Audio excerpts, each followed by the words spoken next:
The Byte Show is listener-supported at thebyteshow.com. Here we go. This is GeorgeAnn Hughes with The Byte Show, and I know you know that familiar laughter. We have Joseph P. Farrell with us, and you can access his website at Giza, Giza, deathstar.com. And tonight we're going to kind of wing it on the magic of social engineering. Hi, Joseph. Hi, George. Thanks for having me back on. I don't know when we don't wing it. Oh, that's true. Oh. Well, you have some announcements to make. Yeah, actually quite a few. And right off the top of the bat, I really, truly want to thank everybody that has made donations, especially that one dear lady, and you know who you are. And the reason I especially underline the thanks right now is that, as you know, I've just really been slammed. Yes. would be the best way of putting it. With just so many things, GeorgeAnn, projects to get done, and some very expensive, costly research on. I'm currently writing no less than 3 books at the same time. Oh my goodness! Yeah, and a couple of them have been in some subjects that are pretty heavy on the research. In other words, they're demanding on research materials, and like most of my books, it's not the research is not the sort of stuff that you can just go on the internet and get for free. And yeah. So I've got those projects going, and then on top of that, a couple of other very major projects. And these are big. These projects.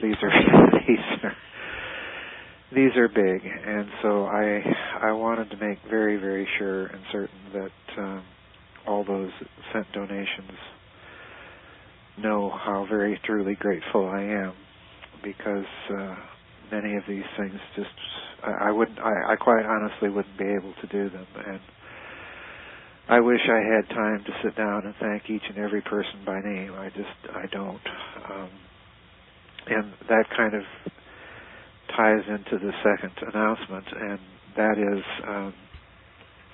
I've also been involved with my webmaster making over my website, remaking it, I guess I should say. Yes. So, you know, everybody that listens to the show, I don't know if they're aware of it or not, but I have completely changed the website, the look of it, the feel of it, and that was about 3 weeks ago that we began this process. In that amount of time, the website has had over 50,000 hits, and you know that's in 3 weeks. Yeah. And the other thing I need to let people know is, even though I can't respond to all of your comments and emails and everything, that I have been trying to read them all. And again, I'm grateful for the people that took the time to look things over and send comments and give responses and so on. What I'm trying to do is to diversify my income stream a little bit, because, as you know, as everybody knows, the times are very hard. And yes. But one thing that people should be aware of on the new website is that there is now a functioning bookstore on the website, so that people can get all of my books directly off my website. So it's no longer necessary to go to Amazon, even though the orders will be placed through Amazon off of my website. But if they place them on my website, it does give me just a teeny little bit more money. I don't know why or how that works, but it's some sort of program that Amazon has, but that's the other new feature. And kind of the third thing I wanted to mention to people is that eventually I'm hoping to have a little subscribers area or members only area on the website for a very small fee, and then I'm going to put videos and papers, and I hope eventually to do some sort of online internet conferences with people that they can subscribe to and interact directly with me. So, there's a lot of things that we've got in the works. So, in addition to all the projects and research and everything else, I've really been slammed. And again, I just do so deeply appreciate everybody that has made donations, because it wouldn't be possible to be doing all of this if it hadn't been for all of you. And I want to thank everybody and to say God bless you all. Oh, well, Joseph, social engineering, has anything new cropped up in that arena? Well, when we started this series, we realized it was probably going to be a series that would go on for quite a while. And the difficulty with it is that it is a field that has been written about rather extensively in the last 30 to 40 years, as people investigating the shenanigans of the CIA and some of the other intelligence agencies, and in addition to that, in a much more major way, major corporations. If you want to think of social engineering, just look at Madison Avenue and the influence and effect that commercial advertising has had on Western culture. Oh, yes. Certainly not just in this country, but Europe and Canada and Australia. It's had a major impact on the formulation of people's opinions and how they think. And there, when you press deeper, and again, I'm kind of going around, as I usually do, going around Harvey's barn to answer a very short question in the longest possible fashion. It reminds me of the old blooper, that the announcer said everybody is amazed as he plays passages of ease with the greatest of difficulty. But anyway, there has been a lot of stuff written, and there's always new things coming out. So it's really kind of a case of just trying to keep up with everything. But the way I like to look and show people some of the things that go on in social engineering, and one thing that we haven't talked about yet is something called perception management. And that is something I touched upon very briefly in Roswell and the Reich.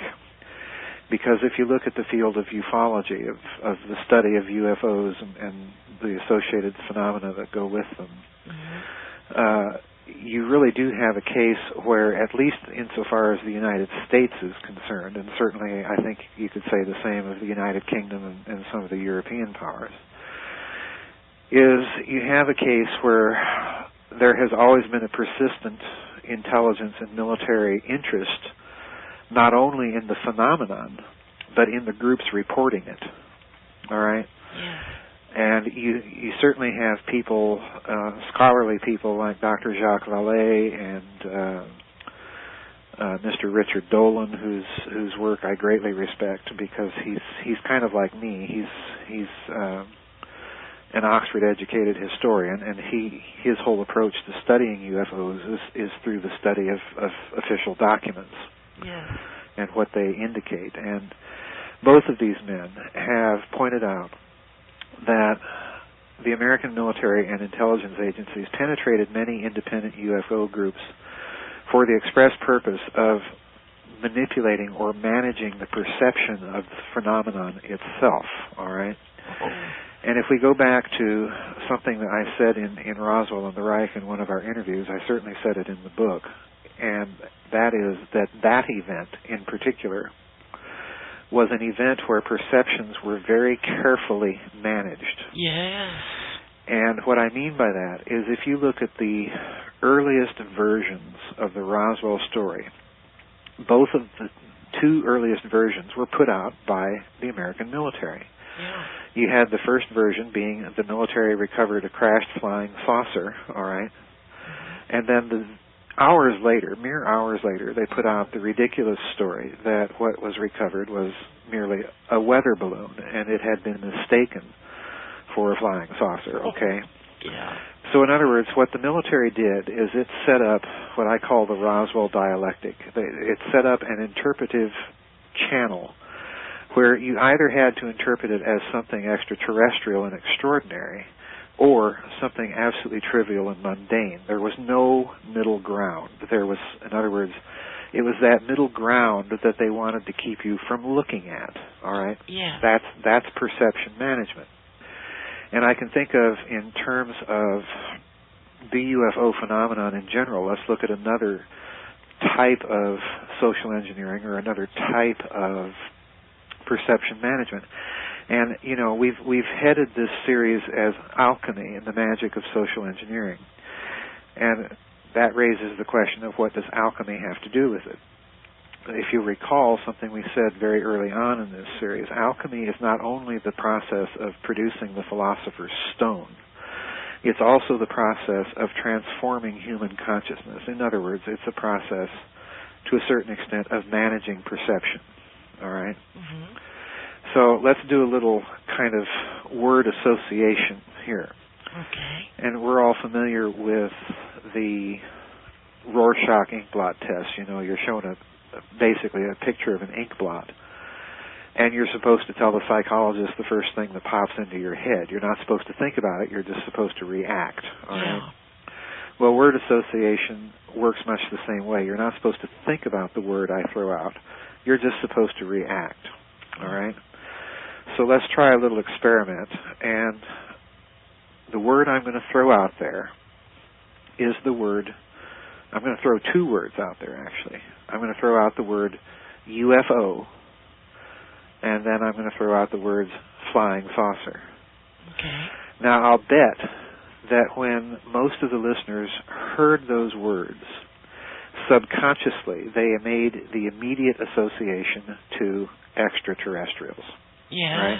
Yes. Yeah, there you go, you see. Mm-hmm. Now, that to me is a very clever bit of perception management that has been going on in the UFO community for quite a long time. And it's one that, if we go back to the earliest involvements of intelligence agencies and of the militaries of the world that follow the UFO phenomenon, particularly in the case of the United States and Great Britain, the perception has been carefully managed that immediately one thinks of something extraterrestrial. In other words, it is a perfect way to conceal behind the extraterrestrial hypothesis, to conceal the possibility of an advanced human technology that you wish to keep hidden. Oh, yes. And the reason I point this out, the reason I'm making such a big deal of this particular form of perception management with this particular issue is twofold. The first part of the reason is that in the very in the early 50s, mid 50s, and then on into the 60s, when the CIA's U-2 spy plane was first making its flights over the Soviet Union, of course, this thing flew so high and flew so fast that many people who saw it thought, gee, that's unusual. And what the CIA did, GeorgeAnn, is it carefully cultivated the idea that people were seeing an extraterrestrial flying saucer in order to keep the technology itself under wraps. Yes. That is a bona fide, true historical fact. In other words, the CIA was trying to manipulate perceptions, all right? Yes. Now, we have in that instance a narrow case of perception management, but let's extend the idea a little further. in the early 1950s, the CIA hosted what was called the Robertson Panel, and this was a panel that was drawn of scientific and military experts simply to make a study and recommendations on CIA policy concerning UFOs. And again, Richard Dolan's books are a wonderful source for discussion of this panel. But one of the things that is very interesting to me, GeorgeAnn, and this is the second thing I wanted to mention in this idea of perception management, is that the Robertson Panel recommended a broad use of the UFO phenomenon in psychological operations. All right? So in other words, the perception was not limited simply to the idea that a certain phenomenon, the U-2 flights, were to be covered over with a flying saucer story. What they're getting at in the Robertson Panel is that they want to create a whole culture revolving around the idea of extraterrestrial visitation through flying saucers and what have you. Yes. Now, mind you, I'm not saying that some UFOs may not be extraterrestrial. That's not what I'm saying, because I'm certainly not opposed to the idea of extraterrestrial life forms. That's not what I'm saying at all. But what I am saying is that with this issue in particular, you have a soft form of social engineering through a technique of managing people's understandings of what it is they're seeing by excluding from their thinking, from their reactions to these things, the idea that it could be a human technology. In other words, you're creating an entire cultural mindset about certain things. Now, let's go to the third step then, and I know I'm just jawing on endlessly. That's okay. So you just jump in anytime.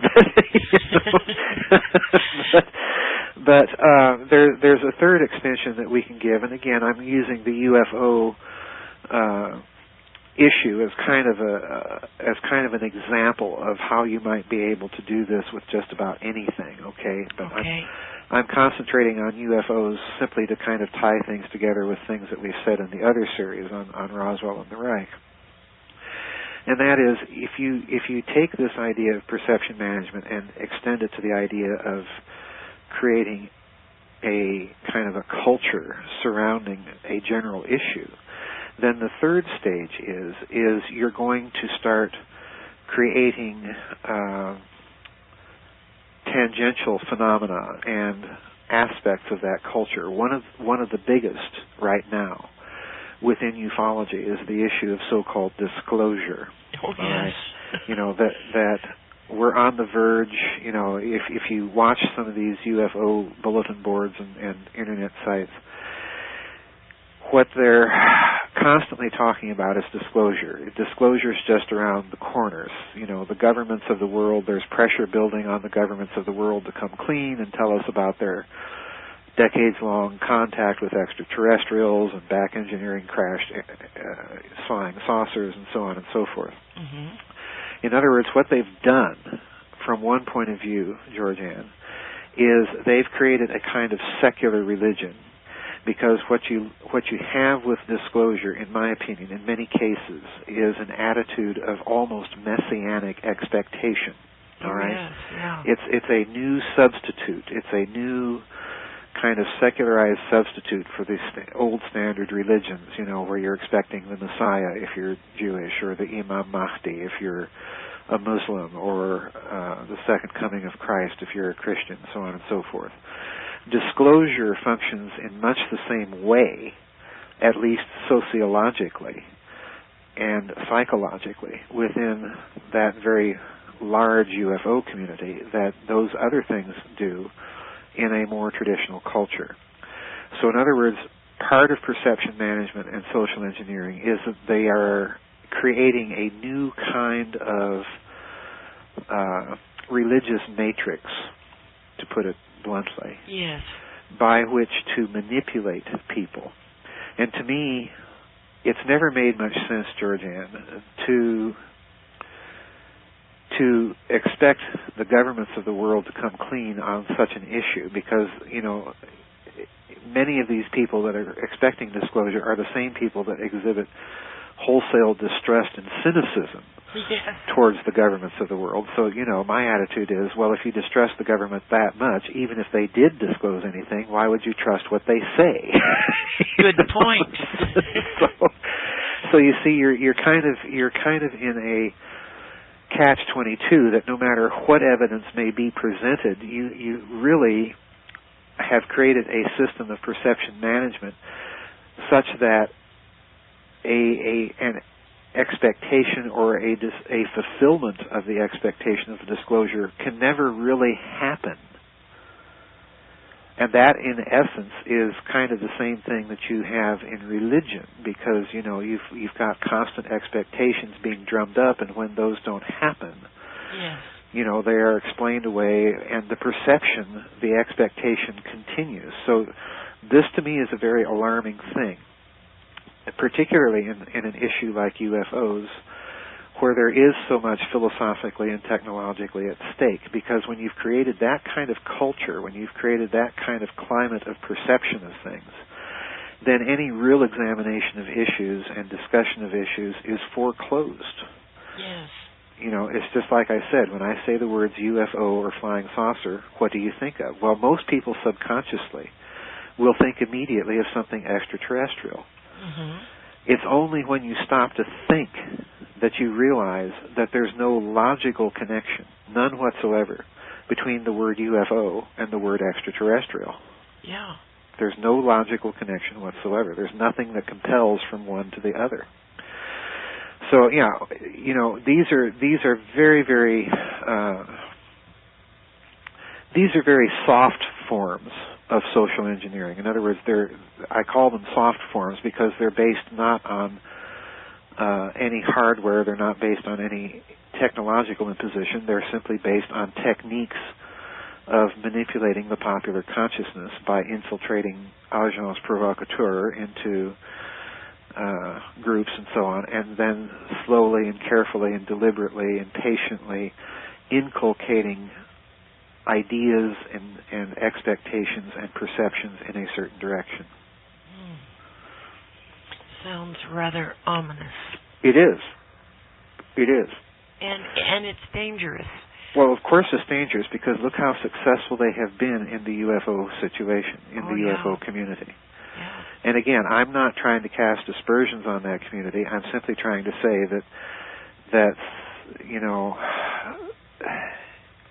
it is a community that has a certain kind of creed. And what I'm trying to say is that many aspects of that creed have been the deliberate creations of intelligence agencies and militaries with something to hide, and it isn't E.T. Yeah. So, if they can be that successful in something that is, so to speak, off the beaten track, imagine how successful they are with manipulating perceptions on a much more mundane basis. Oh, yes. Well, Joseph, if there are ETs in flying saucers, surely they would make themselves known, and the U.S. military would not have any control over them. Well, this is another thing. You see, this is another kind of subtle, in my opinion, subtle perception management. Because if you look at UFO sighting cases, yes, it, to me, does appear that whoever is flying around in these things, that they do want to be seen. Yes. And that they do want to be seen to possess a technology that outclasses anything, supposedly, that human beings can throw at them. Now, that said, I'm not convinced that humanity does not have extraordinarily sophisticated and secret technologies. Oh, my gosh, yes. But, that's the first thing. The second thing is that I think is something missed in terms of UFOs and perception management and the whole idea of social engineering connected with it, is that if you look at the behavior of UFO occupants that supposedly have contact with humanity, yes, if you look at all of these stories dating back as early as the 1950s, you know, with George Van Tassel and George Adamski and some of the early contactees, on through the 60s with Betty and Barney Hill, and then into the 70s and 80s with the little gray aliens and the gruesome medical experiments, and then into the 90s with people, you know, claiming abductions and having children, hybridized children, you know, the whole nightmare scenario that has taken place since the very earliest stories of contact with alleged ETs. Right. If you look at this, GeorgeAnn, the other thing that emerges is the behavior of the so-called extraterrestrial is just downright bizarre. It cannot be fit neatly or snugly into any box of human morality or human psychological analysis or anything remotely of the sort. All right? Mm-hmm. We are looking, in other words, at such a puzzling behavior that the puzzle itself, in my opinion, is meant to be a form of social engineering. In other words, what I'm suggesting is that there are human beings behind many of these abduction tales, and that they are, again, manipulating perceptions in a certain way to, in my opinion, to create a moral ambiguity in the culture surrounding ufology, and to create a feeling of helplessness and passivity. Yes. Before this phenomenon, whatever it may be. And again, I'm not ruling out ETs, I'm not ruling out any sort of spiritual phenomenon that may be involved here. I'm not ruling any of that out. But I am saying that some of this activity, to me, smacks suspiciously of very subtle forms of perception management and social engineering. Well, from reports, the so-called ETs have not one shred of human compassion. Right. Right. And this, you know, this to me is part of the mystery. In other cases of these contacts, and again, it's something that strongly suggests that there is a human element manipulating the phenomenon and engineering perceptions. And that's because in many cases of abductions or of contact, and contact is a slightly different phenomenon than abduction, but in both of those cases, many of the people contacted are given messages to either join some religious group or cult, if you will. Yes. And in some cases, they're simply given a message to give to humanity. And in particular, I'm thinking of George Adamski in that regard, because, you know, he was told, you know, to spread the message of love and kindness, peace and harmony that the Space Brothers were bringing to him, you know. Well, again, this activity doesn't smack so much of ET to me as it does of human beings behind the scenes manipulating a phenomenon to plant certain perceptions in the wider culture, and then to take any perception of the UFO phenomenon and steer it in a certain direction. So, yeah, I tend to agree with you. Much of the morality is inhuman, but on the other hand, you're also dealing with a moral conflict, because in some cases these messages are quite benign. Yes. So you're again dealing with a phenomenon that is intended, in my opinion, or designed to send conflicting messages. And again, that puts you in a state of perception management, because one of the goals of perception management is, in some cases, to inhibit a person's ability to think critically, and then to take decisions and to be able to act upon those decisions. In other words, you're paralyzing people. Yeah. What about, Joseph, these things where cattle and human beings have been abducted and mutilated? Mutilated? Yes. That is an excellent question, and it's a phenomenon I know that there has been a lot written about. I have not read that deeply into it. Mm-hmm. So my answer, bear with me here, because understand my answer is me crawling out a little bit on a limb and speculating off the top of my head without a great deal of familiarity with the subject. Okay. But again, the phenomenon strikes me as being another case of perception management in two ways. Because, first of all, there is nothing in these mutilations themselves that necessarily compel to the idea that you must associate it, once again, with extraterrestrials. Right. And yet, within the culture that, the alternative research culture that does examine this phenomenon, the immediate perception in many cases amongst some of those researchers is that we have here an activity of extraterrestrials. All right. Yeah. So I think in that case you're dealing with a bit of perception management, but then you do have serious researchers that have all along suspected that this phenomena is a result of the activity either of some sort of occult groups, or that it's the activity of the military in some bizarre program of some sort. Yeah. I tend to the latter view, simply because the technologies evidenced particularly in cattle mutilations, but in the few instances where there have been human beings that have been murdered in that fashion, in those cases, there is clear evidence of a technology in play to be able to do the things that are reported.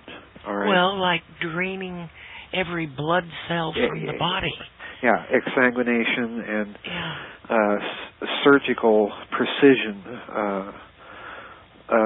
cutting out the rectum and the eyeballs and so on and so forth that are oftentimes reported and associated with those events. Yes. And doing so with extremely neat surgical precision. Yes. As if they had been using laser scalpels and so on and so forth. Yes. All of this to me points to, there's nothing about the technology or the technological signatures here that compels to the idea that extraterrestrials are doing this. You do have reports of, in some of these mutilations, ranchers seeing glowing balls of light and so on. In other words, UFOs in their lands. Kind of like Foo Fighters. Yeah, kind of like Foo Fighters, exactly. Yeah. Exactly. And then the next day, they find a cow or bull has been mutilated, or in some of the other cases, a horse even. Yeah. I think, again, a glowing ball of light isn't beyond the ability of human technology to engineer. You're right. You see, so in other words, again, there's nothing that, in terms of the perception of the event, there's nothing in it that, to me, prohibits the idea that the whole thing has been engineered for some purpose, and part of that purpose is to create a climate, a culture of helplessness before some very bizarre activity, and to cloak whatever the real purpose of that activity is, to cloak that real purpose behind this utterly bizarre perception of it. Well, I wonder what would happen. There have been mutilations where ranchers have seen helicopters. Oh, yes, yes. Lifting up an animal or lowering an animal. And I just wonder what would happen if a few bullets were put into the rotor blades. You know. Yeah. Well, it's you know, stories like that are only, as far as I'm concerned, confirmation that you are dealing with a purely human phenomenon. It's of human origin. Yes. And that the whole idea of extraterrestrials and so on and so forth has and some sort of advanced technology and bizarre agenda have been injected into it to cloak whatever the real activity is and accomplish to kill two birds with the same stone and accomplish yet another social engineering transformation and inducing yet another element of a feeling of helplessness before the bizarre into popular culture. I think that's really exactly what we have going on. Because there are certain parallels. I mean, you look at UFOs, you look at cattle mutilations, you look at crop circles, and in each case of these very, very different phenomena, you have a stage where an unusual phenomenon is reported, but it's not associated in any sense with the unearthly. All right, yeah. It's just a bizarre phenomenon. But very quickly, the phenomenon becomes attached to or associated with the unearthly, with the extraterrestrial, with the occult, with the activity of spirit beings, and so on and so forth. And I think that it is that coupling of those phenomena to those types of explanations that, again, to me, suggests the strong hand that somebody is engineering the perception of them to fit a much larger agenda. Well said.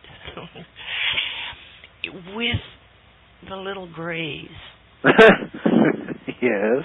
Do you think it's possible that bodies are being engineered or have been engineered to provide housing, if you will, for spirits or artificial intelligence? Well,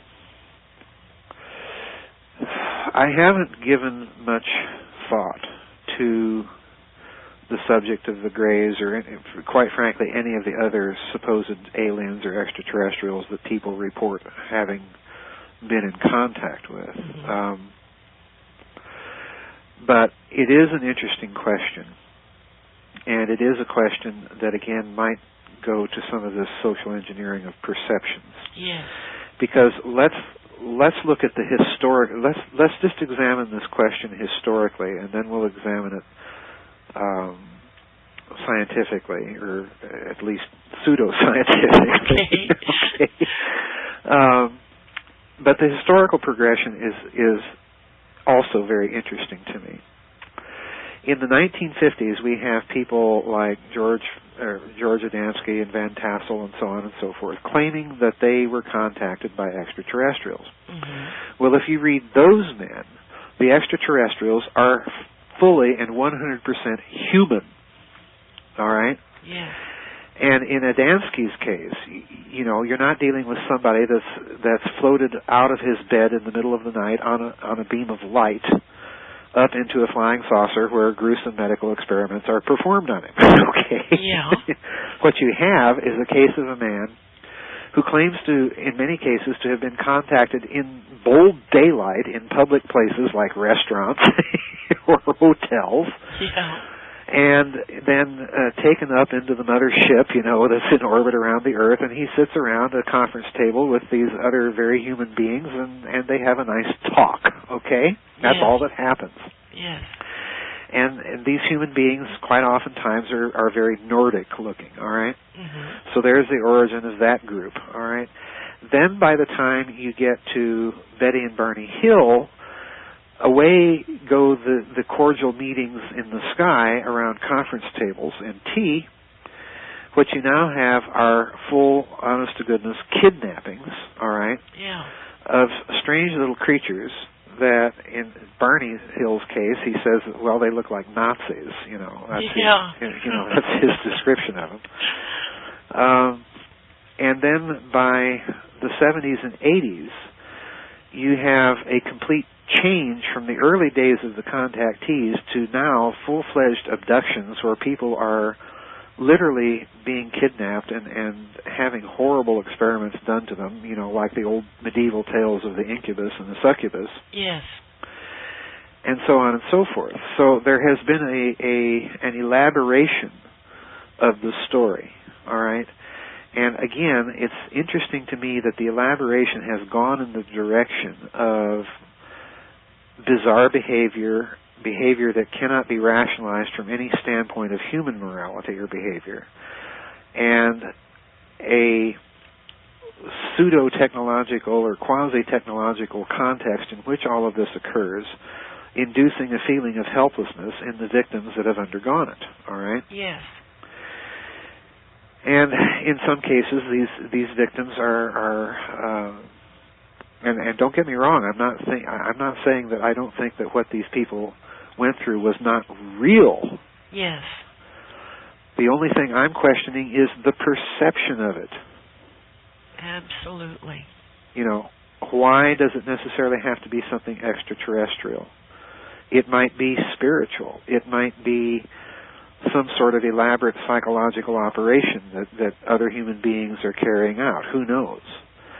But it's the perception of it as being consistently extraterrestrial that bothers me. It is, to me, again, showing all the hallmarks of perception management. But let's get to the Greys. In most of the stories that I've read, GeorgeAnn, I'm struck with two facts. And that is if these creatures exist, and I'm by no means certain that they do. I don't care how many stories about them are out there. That's my point. They're stories, and there's very little corroboration, and there's too much potential for confabulation. Yes. But if we grant, for the sake of argument, that these things are real, that they exist, the first thing, GeorgeAnn, that strikes me is, that they do not, to me, seem to have a physiology that would make them adaptable for life on another planet. They seem to be more physiologically adaptable to life underground on a more or less permanent basis right here on planet Earth, because of the large eyes, the pallid gray skin, and so on and so forth. They, in other words, the environment that they seem to be most suited for isn't living on a planetary surface somewhere, but under a planetary surface, and probably this one. All right? Okay. The second thing that strikes me is that the behavior of these things, again, it's a kind of a hive-like behavior as far as I've been able to determine, because you usually have a leader of the group, and then the rest of them basically show no emotions. They just go about their task and perform things, and that's it. And they don't seem to be conscious or emotionally involved either with each other or with what they're doing. They're just performing a task. Yes. So I'd hesitate on that basis to say that you're dealing with creatures that are persons in any sense like you and I understand the term. They appear to be kind of hollow, little genetically engineered robots. So yeah, my response to your question is I'm more willing to entertain that idea, that these are a genetically engineered creation, than they are anything else. But if they're not genetically engineered, then like I say, they're a life form that appear to be more adapted to subterrestrial origins rather than extraterrestrial origins. Speaking of subterrestrial, what about the Antarctic? What do you mean? Wasn't there an opening there to the inside of the Earth? Well, personally, I'm not a person that places any stock in those stories of big holes open at the poles, or the North Pole or the South Pole. There's always been a certain kind of fringe group, hollow Earth group, that thinks that Admiral Byrd, when he went down to Antarctica in late 46 and early 47 with Operation High Jump, that he actually found the opening to that pole and discovered another civilization, and they kicked him out of there, and so on and so forth. I don't believe that at all. I do think that something mighty peculiar happened on that expedition. Yes. For the simple reason that we were told, and again, let's look at the story of the holes in the poles and Admiral Byrd encountering another civilization. Well, again, I think that itself might be a form of perception management, of creating an entirely unearthly and ultimately kind of irrational explanation for something that otherwise would be scrutinized fairly closely if people were not turned off by the irrational explanation. All right? Mm-hmm. Follow me? Yeah. So I think in stories like that, again, you have to be very careful about sifting through the explanations for them. And that explanation, I think, is an explanation that has been designed to deflect attention from the anomalies in the real story. And those anomalies are very interesting because Admiral Byrd and that expedition, we were told, the public story was they were going down there to conduct winter training and equipment tests. Yes. All right?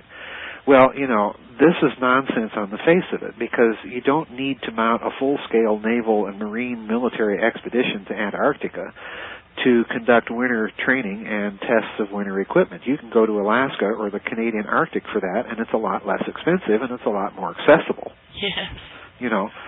So the cover story on the face of it, to me, is ridiculous. So what's the real purpose of going to Antarctica? And the only thing, GeorgeAnn, in the historical record that makes any connection or gives a solid basis for that is the fact that, of course, in the late 1938 and then early 39, the Nazis sent an expedition to Antarctica. And we don't know really to this day what they were doing there or why they went there. Because once they got back to Germany, of course, they made the newsreels and paraded them around as national heroes, and they were given medals by Reich Marshal Goering and, the whole 9 yards. Yeah. But then you never heard about it. It went completely black. Yes. The whole subject just sort of dropped off the face of the earth. Now, it is interesting, and what most people don't realize is that before the Nazis launched that expedition, they actually requested and received advice in person from Admiral Byrd. Yes. He went there. He told the Germans, what to expect and how to outfit their expedition and so on and so forth. In other words, he gave them the full benefit of his own experience in polar regions.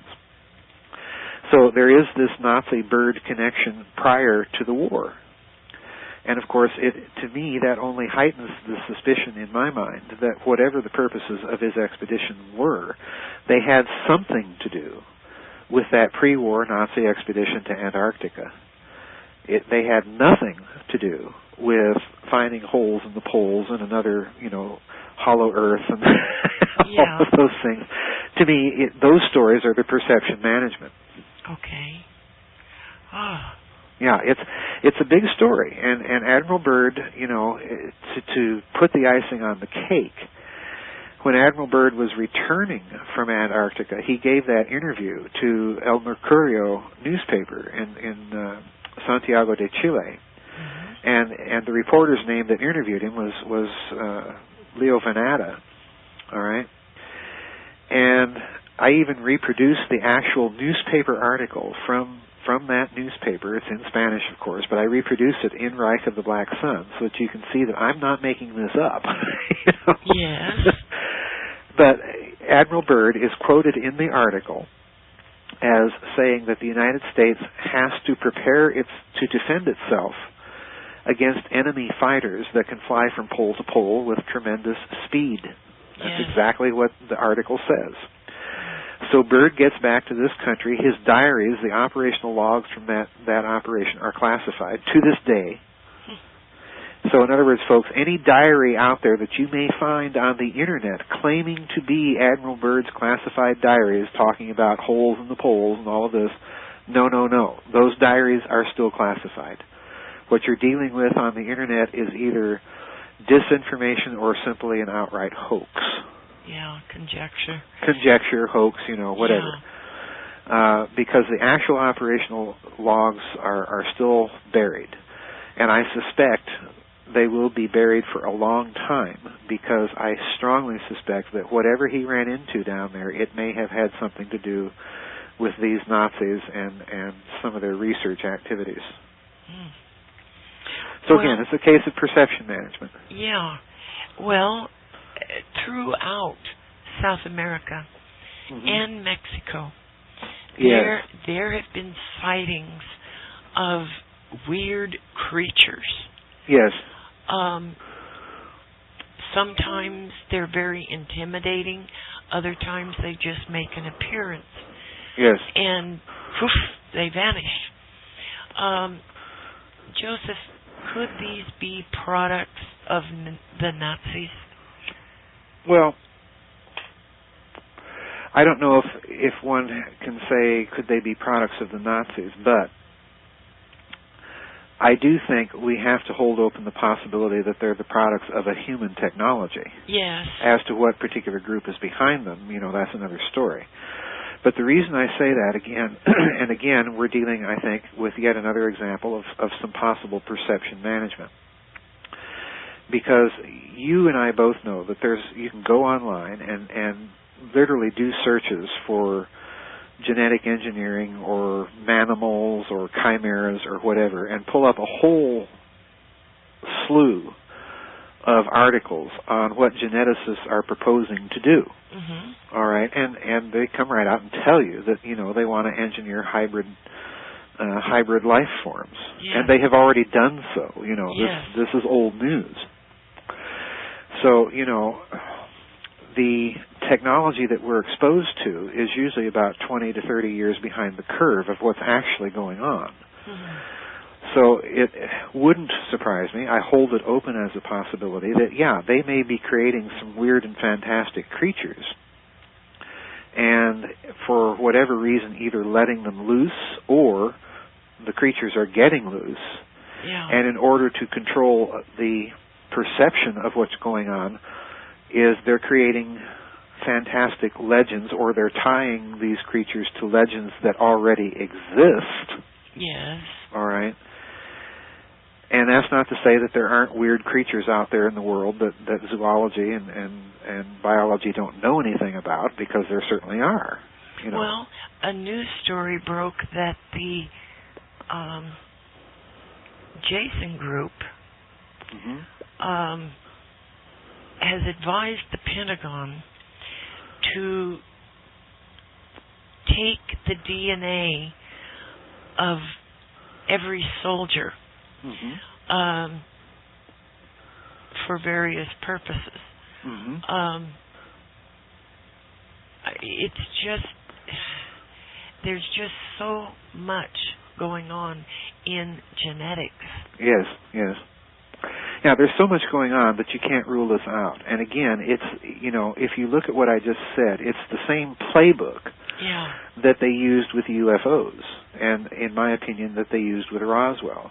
Because what you have is, in my opinion, a fully human technology that is years, if not decades, in advance of what the public knows. Yes. All right? Yes. And in order to deflect any attention from anyone that might be inclined to research or examine these reports from the standpoint that they do represent a human technology, you create a deep cover of disinformation. You create a perception management scenario in which any instance like this is immediately interpreted along bizarre paradigms, extraterrestrials or chupacabras or what have you, because they don't want you looking at the technology.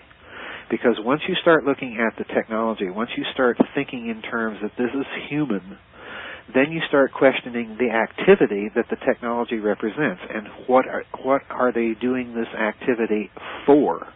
Well, they now it's come out that they want to bring back the mammoth. Yes.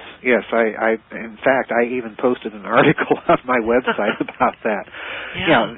They want to bring back the woolly mammoth, clone a woolly mammoth, which fine and dandy, but it's not going to stop there. Of course not.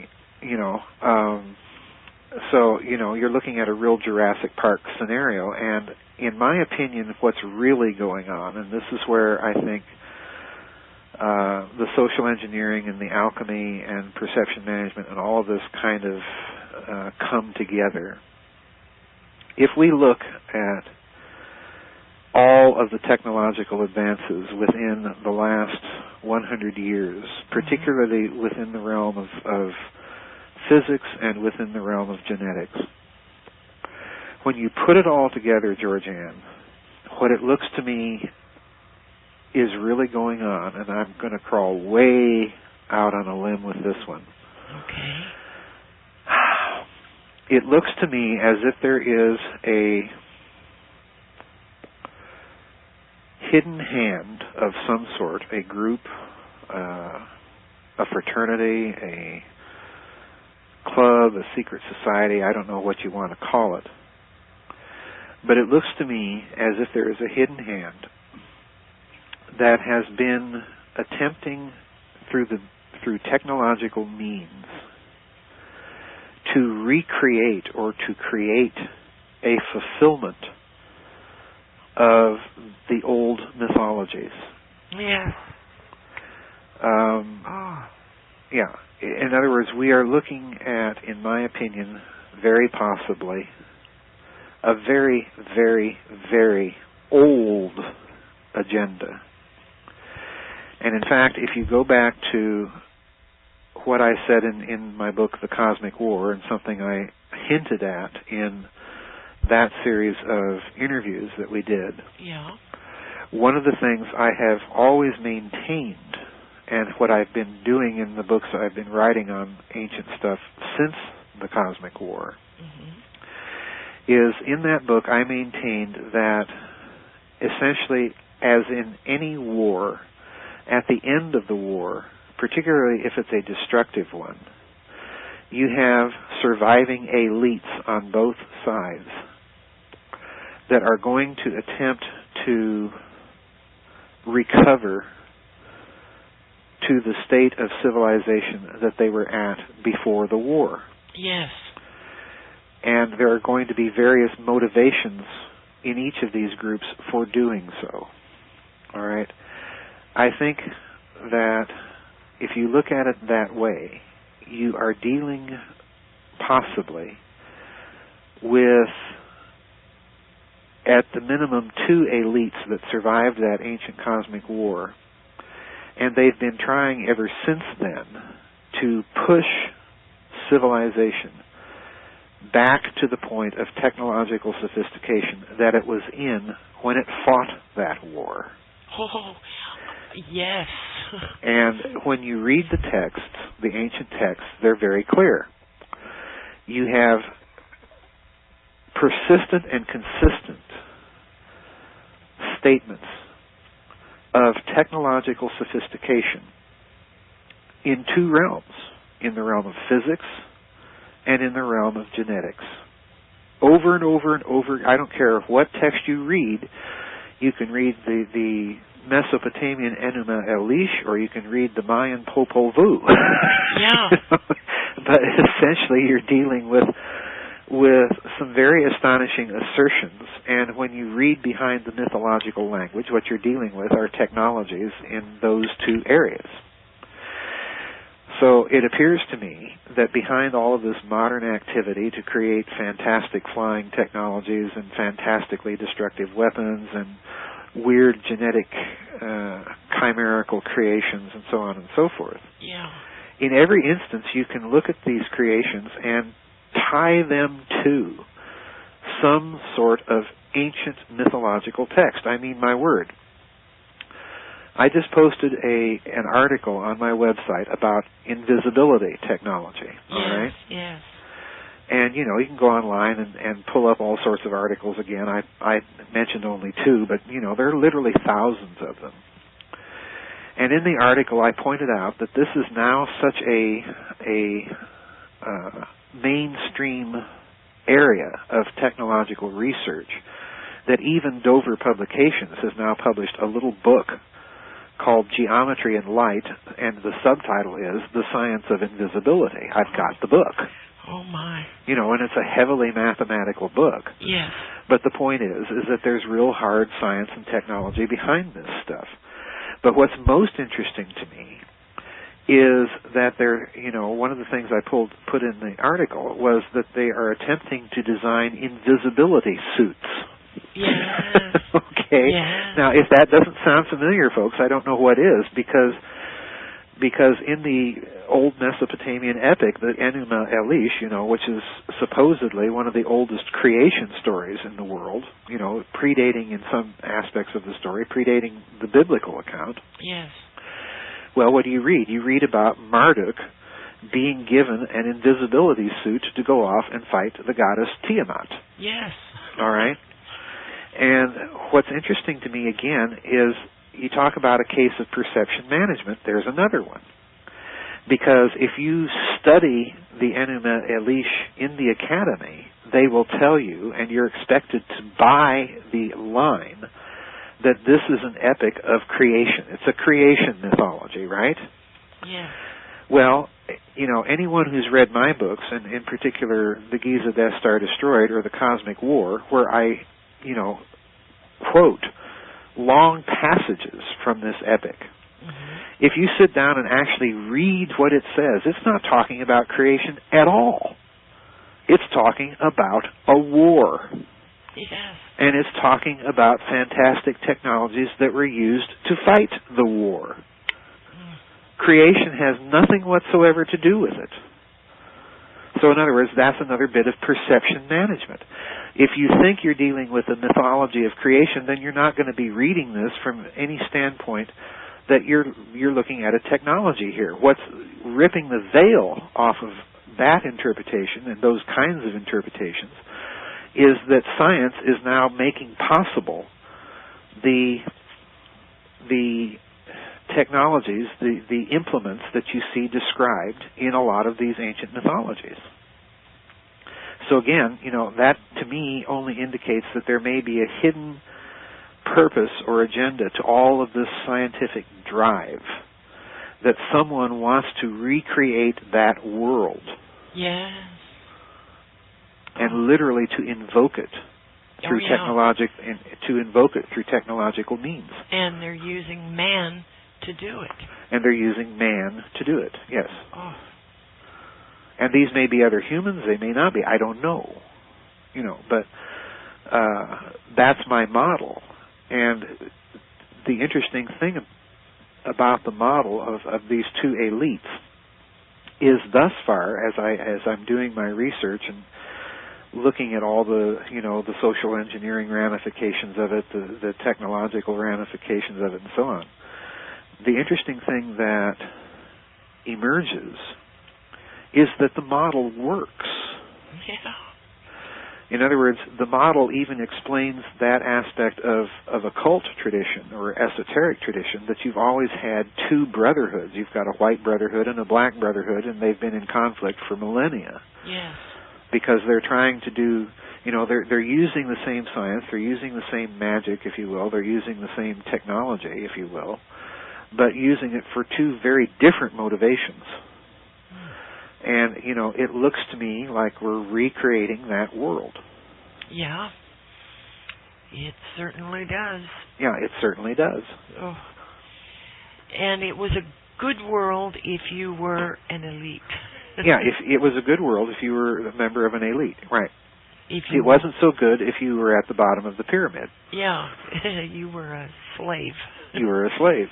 Yeah. Yeah. And I've often wondered, caveman. Mm-hmm. I have jokingly said in the past that that they were escapees from some of the camps of these elites. Possibly so. Anciently. And, they drew pictures in caves of weird things. Right. Yes, they certainly did. They certainly did. Oh. And the Neanderthal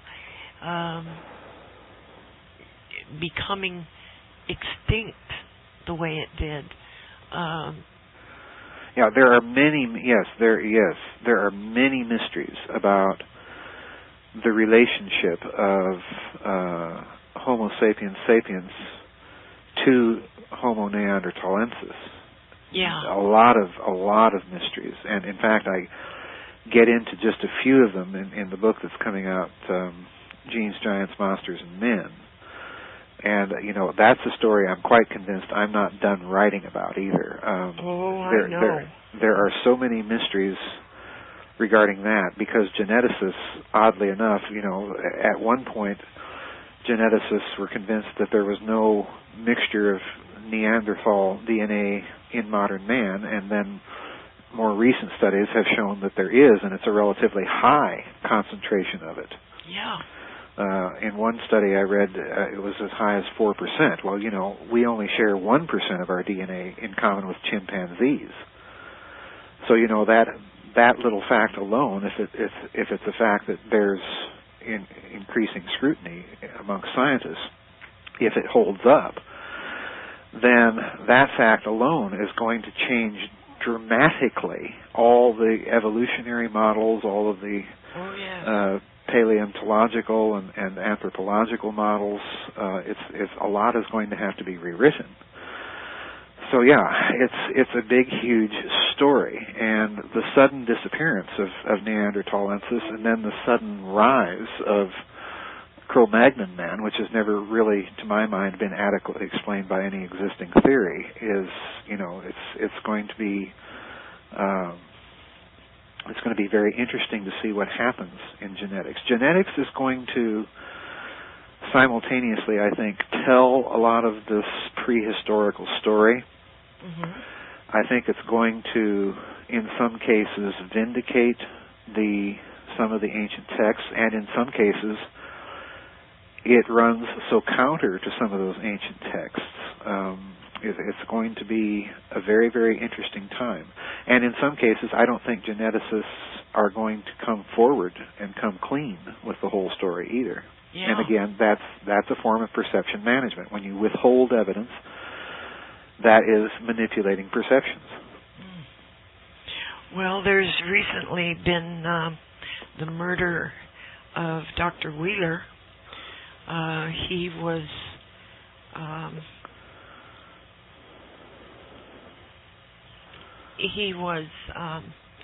aware of phosgene being flown to various places. Phosgene gas? Yes. There is just a lot of murders going on lately. Well, yes,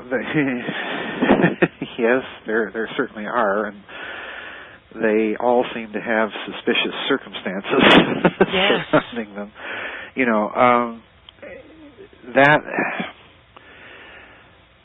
That's a whole other story, and it may very well touch upon some of this perception management, because, it's a story I have not written about in any of my books, or even in any degree on my website. But the murder of scientists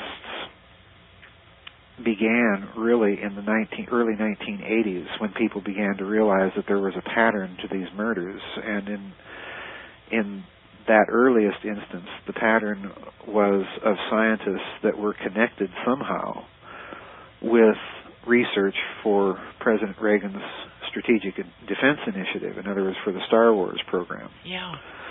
You had the murder of a number of prominent physicists and engineers and so on that were connected with that. And the initial reports suggested, or the initial analysis suggested, that this was the KGB that was doing it, because the Russians didn't want the West to get ahead of them, or to deploy this thing. My gut tells me that that's probably not a correct analysis. Yeah, I don't think so either. Because the Russians are no slouches yeah. when it comes to those things, and they can easily keep up. So to me, it's a little suspicious on those grounds. Well, and a lot of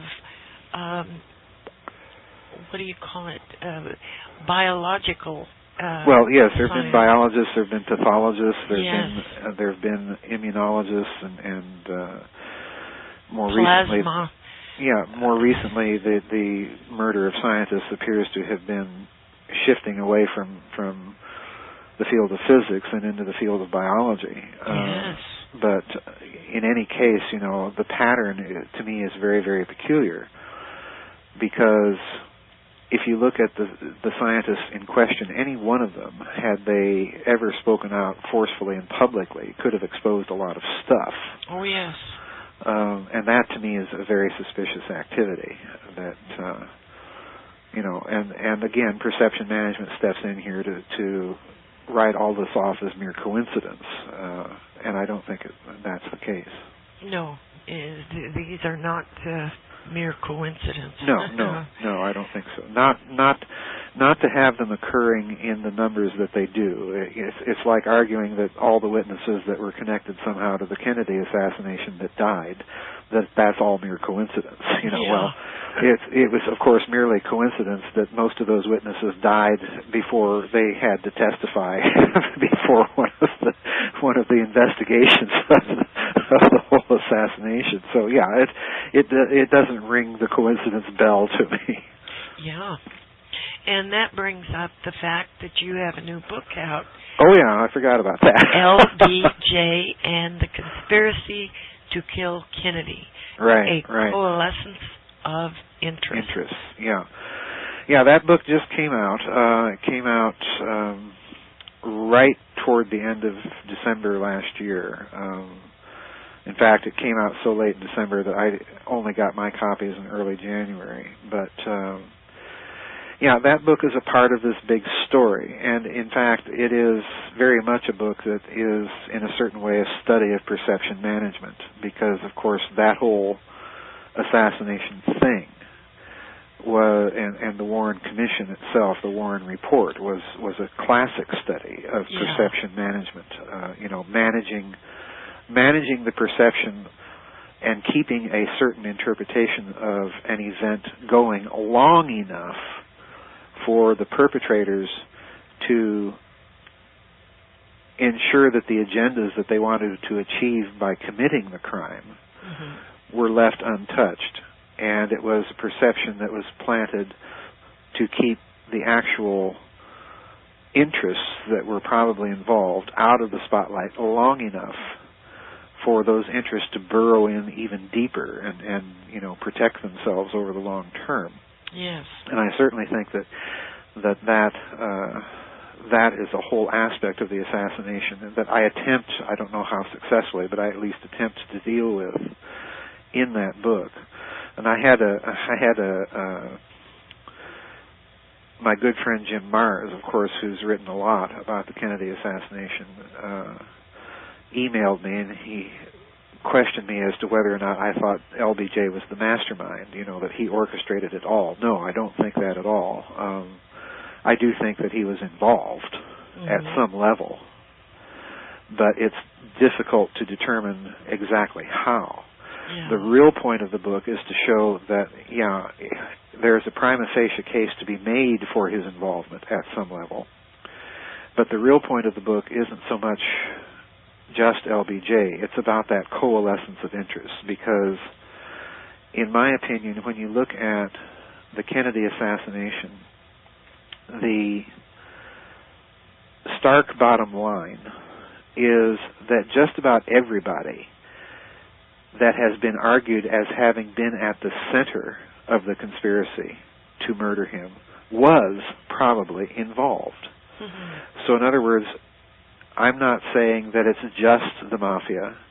I'm not saying that it's just rogue elements within the American military-industrial complex. I'm not saying it's just elements of the anti-Castro Cubans that were functioning at the time. I'm not saying it's just Texas big oil and so on and so forth. It's actually a coalescence of all of these interests.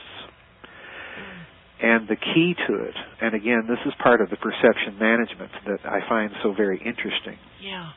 The key to me, the Rosetta Stone, that exhibits this fact starkly and clearly is look at the interests represented by each of the people that Lyndon Johnson appointed to be commissioners on the Warren Commission. Mm-hmm. Because each of those 7 men, every last one of them, represents or has connections to those very interests that other assassination researchers, ever since the event, have been arguing were involved. Yeah. So in other words, the commission itself was not selected to get to the bottom of the assassination. It was selected to protect the interests that were involved and to create and manage the perception of the event. Yes, absolutely. And in that, you see, LBJ is involved, because his selection of these men was done in close consultation with Herbert Hoover, not Herbert Hoover, J. Edgar Hoover of the FBI. Yeah.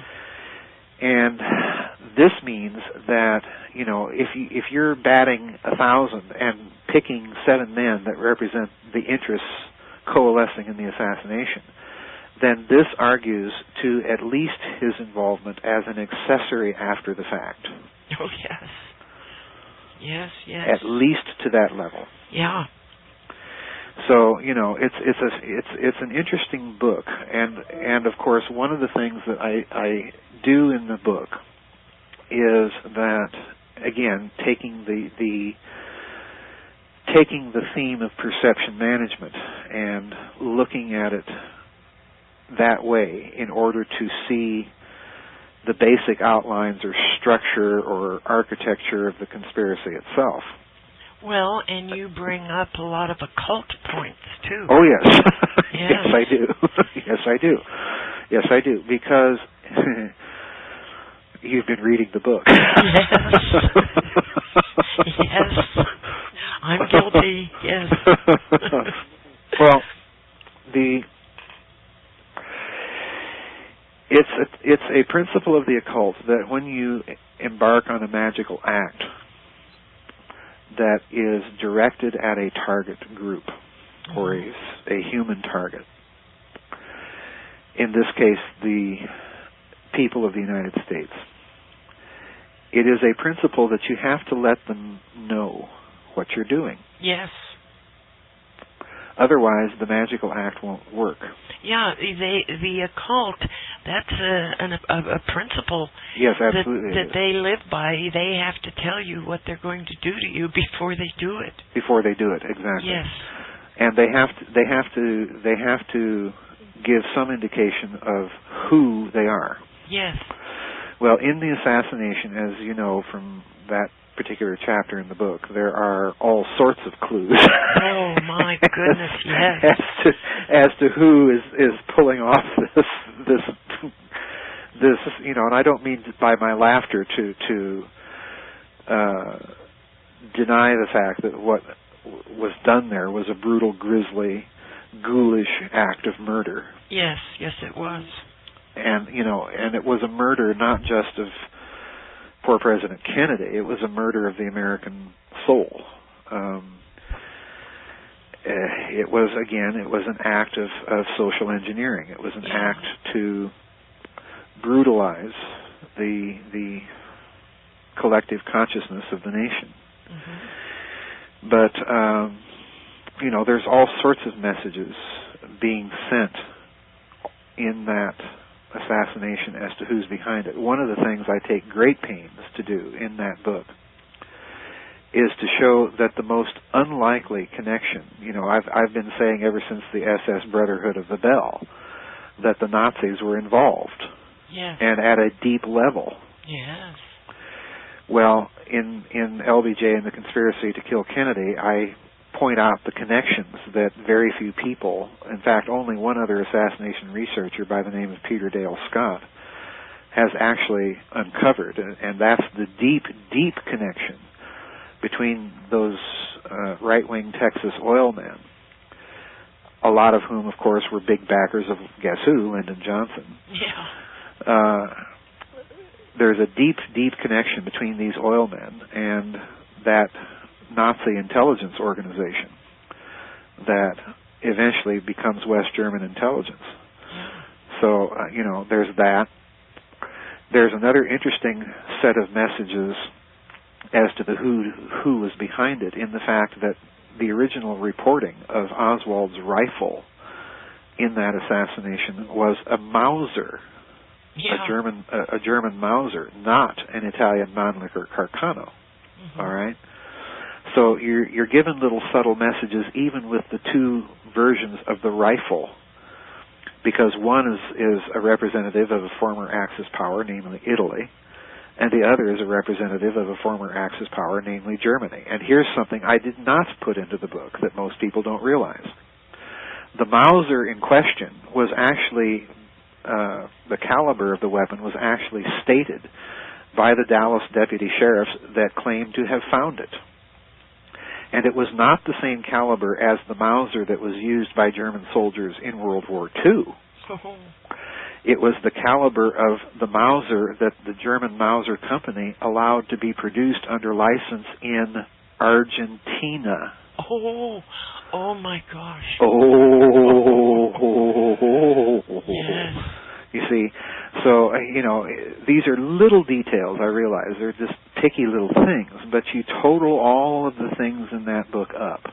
Mm-hmm.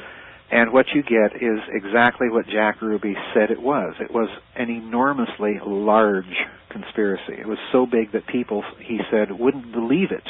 Yes. If they really knew all of the interests involved. Oh my gosh.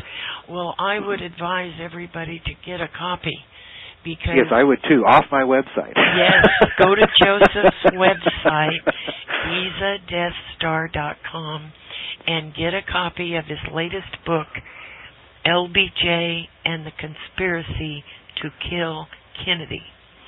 Get a copy, because Joseph and I are going to do some audios on that. Oh, okay. Okay. Surprise. Yes, I haven't told you that. Well, you just did.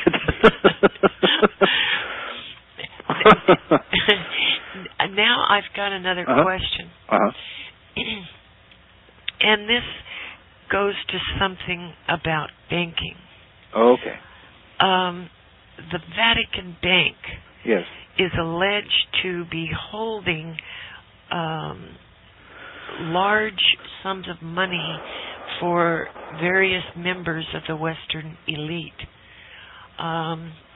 In what form? Money, gold.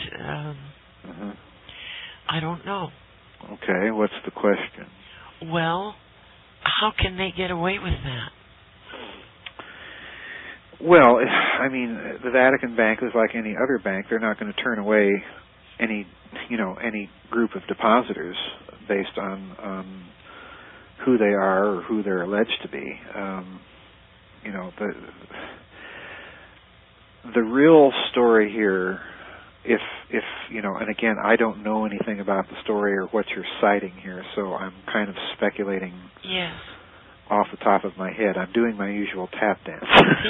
Okay. But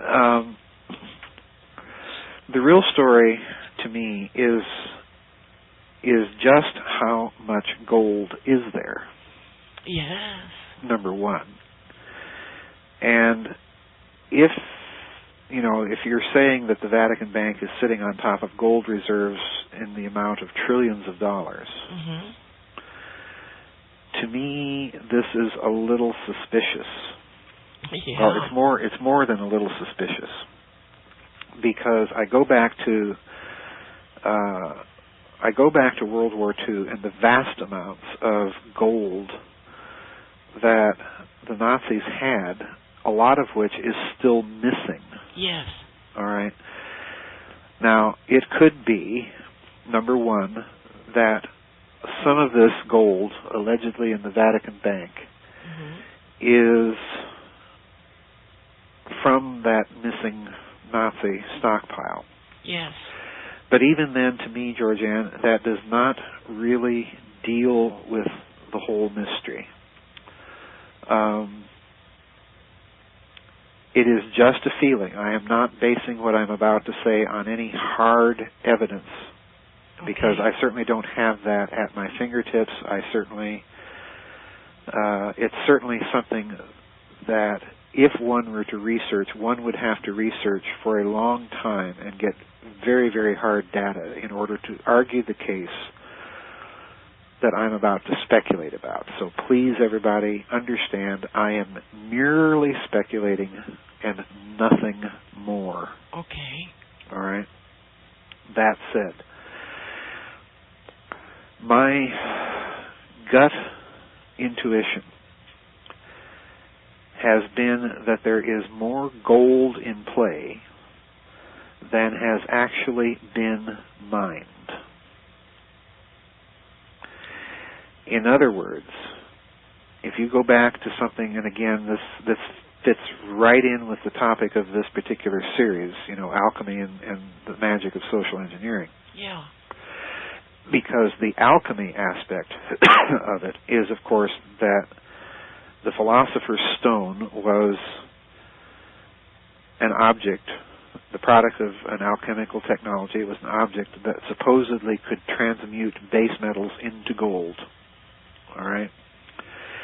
Now, beginning in the SS Brotherhood of the Bell, and then much more thoroughly in the book The Philosopher's Stone, I talk about the fact that between World War I and World War II, German engineers had noticed that under certain conditions, when they were performing experiments with mercury and subjecting it to various forms of stress,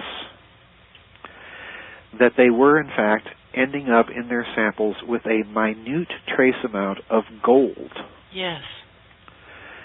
And the only way that they could account for this is that some of the mercury, for some reason in their experiments, had been transmuted from mercury into gold.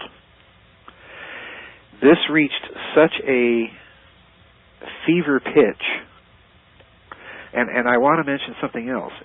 The nature of these experiments was not the same type of experiments that later nuclear physics did. In other words, they were not bombarding mercury with neutrons and so on and so forth, and expecting nuclear transformations like later nuclear physics would do with uranium and so on and so forth. That's not the kind of experiments they were doing. Yes. They were simply taking mercury and subjecting mercury to enormous amounts of electromagnetic bombardment and stress, using X-rays, using extremely high voltage direct current electricity pulses, and so on and so forth. They were not doing conventional nuclear transformation experiments. So the result of these discoveries by these German engineers, and there were some Japanese engineers, incidentally, that had run into the same phenomenon in Japan. Well, the result was, between the wars, you had a number of patents taken out in Germany by companies like no less than Siemens, all right, Yes. in patenting these transformation processes of transmuting mercury into gold. Now, you add to this another interesting phenomenon, that as the Nazi Party was in its infancy, One of its early backers was the World War I general for the Kaiser by the name of Erich Ludendorff. Ludendorff actually backed some of these alchemists at the time to the tune of 100,000 Reichsmarks to perform alchemical transformations for him. And in fact, it was such a major scandal in Germany. The man that he got to do it was tried for fraud and everything else. And it actually made a little bit of an international stir at the time. But the interesting thing is, even after this episode, the SS, once the Nazis took power, there was apparently some branch of the SS